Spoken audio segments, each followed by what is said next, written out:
Debati mes qeverisë dhe protestuesve ka vijuar edhe në rrjetet sociale. Kryeministri Edi Rama publikoi një mesazh të gjatë të shoqëruar me fotografinë e një prej pjesëmarrësve në protestat e fundit para kryeministrisë. Në reagimin e tij, Rama u shpreh se nuk e sheh protestuesin si humbës, por si një qytetar që ka mbetur besnik ndaj bindjeve të veta dhe që beson se po mbron një kauz të rëndësishme. Pyete veten, nëse armiku yt jam unë, që përpiqem pa pushim mes 1000 vështërsish që Shqipëria të bëhet çdo ditë më e mirë se një ditë më parë, apo ata që të kthyen në heroin e mbrëmjes për të lënë rrugë, vetëm si shishe bosh dhe hedhur tutje, pa kokçarje, pas një deheje kolektive. Nëse përgjigjja jote do të jetë akoma se armiku yt jam unë, patjetër që do ta respektoj, sepse demokracia jeton edhe nga kjo e drejtë dhe nga respekti për këtë të drejtë. Por nëse një ditë do ta kuptosh të vërtetën e thjeshtë se halli yt nuk është as far larg hallit tim, atëherë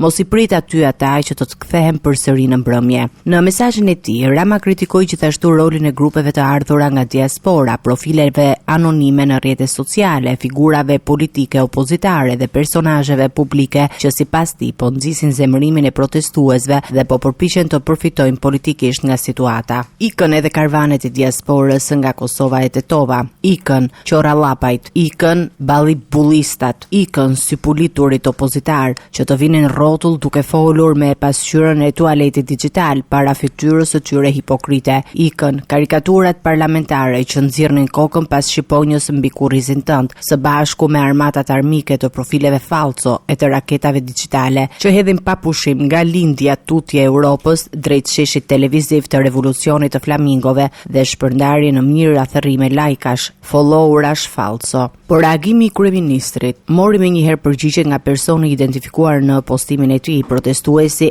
Erlis Sinajt, i cili i publikoi një mesazh shkreut të qeverisë. Unë nuk jam ti, prandaj mos guxo të më thuar se halli im është si halli yt. Ti nuk je viktima e halleve të mia. Ti je autori i tyre. Je autori i emigrimit të mijëra të rinjve që nuk pan më të ardhmen në Shqipëri.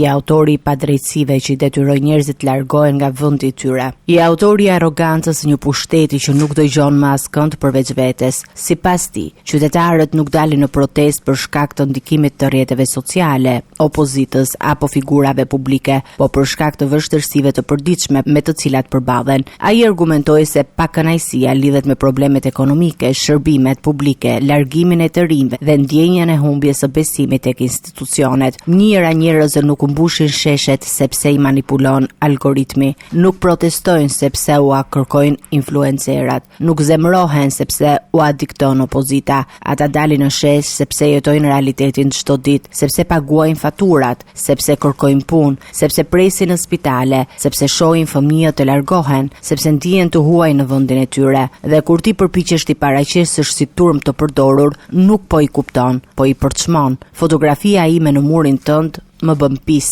Mos e përdor për të larë përgjegjësitë tua, mos e përdor për të fshehur dështimet e tua, mos e përdor për të ndërtuar historinë tënde si shpëtimtar. Unë nuk jam ti, dhe nëse jam në shesh, nuk jam aty sepse më ka mashtruar dikush, jam aty sepse e di shumë mirë kush më ka sjell deri këtu. Në fund të reagimit të tij, protestuesi akuzoi kryeministrin se po përpiqet të shmang përgjegjësitë politike dhe të paraqesë protestuesit si të manipuluar, ndërsa theksoi se pjesëmarrja e tij në protestë është rezultati bindjeve personale dhe i pakënaqësisë ndaj mënyrës së qeverisjes.